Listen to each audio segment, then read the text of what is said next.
It says, just because I'm a huge Terry Funk fan, I'm curious how they got along behind the scenes. I don't. My only memories of Terry Funk with my dad would have been in '89, the run when they were working with Ric Flair. That's when we first met him. Yeah, when he first met Terry. That's when we first met. That's when we first met him. So I don't know what the relationship was like before that. I kind of think that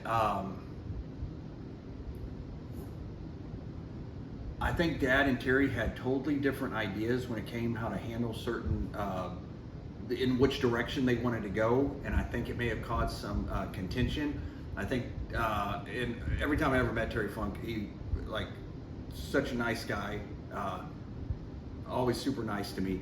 But I think him and Dad just kind of clashed. They clashed on what direction they wanted to go with with whatever they were doing, and they remained friends. But I think there was I think they kind of clashed over certain things, and I think maybe Terry kind of resented Dad, and maybe Terry was like preferred not to be around Dad because of certain things. But they kind of obviously they worked through their problems and they got through that program with Ric Flair, and so I would say that they loved one another, and I don't think they always agreed, and I think Terry probably wished Dad wasn't with him a lot of the time with that program with Flair. So that's one night they were, because keep in mind, a wrestling office could ruin a pot of coffee, no matter how good things may be, and that's every wrestling office that's ever existed.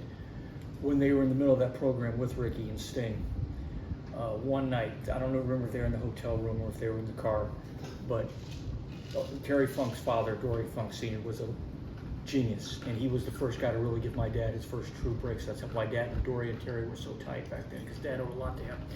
They were driving home one night, and back from the arena, and Terry said to Dad, he goes, "I just wish that Senior was here.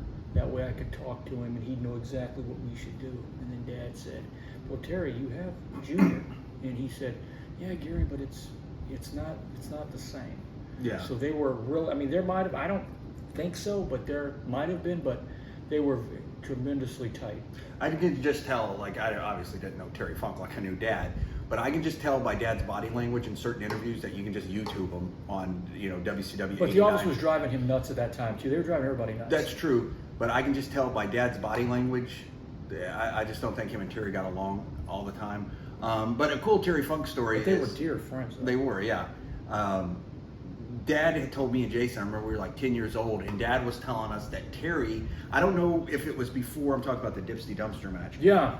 Was that after? That was after the office took I Quit as I Quit Wrestling. Okay, so after the I Quit match with Flair, Terry had an idea that he wanted him and Dad to fight each other in a Dipsy Dumpster match, and we had no idea what that was, and Dad was kind of explaining it to us, and it was really, and it never happened, but it was really cool. Found out 10 years later when he did it in New York. It was cool, like 10 years later, it was at a WrestleMania, I think, or yeah, it was him and Foley against Billy Gunn and the Road Dogg. Yeah, a big show at it was a big show, and him and Dad were the same age. So. Yeah, and we saw him doing a Dipsy Dumpster match, and we were like, "Oh, cool! We know what this idea is." Imagine Dad at 48 years old getting in a dumpster. Yeah.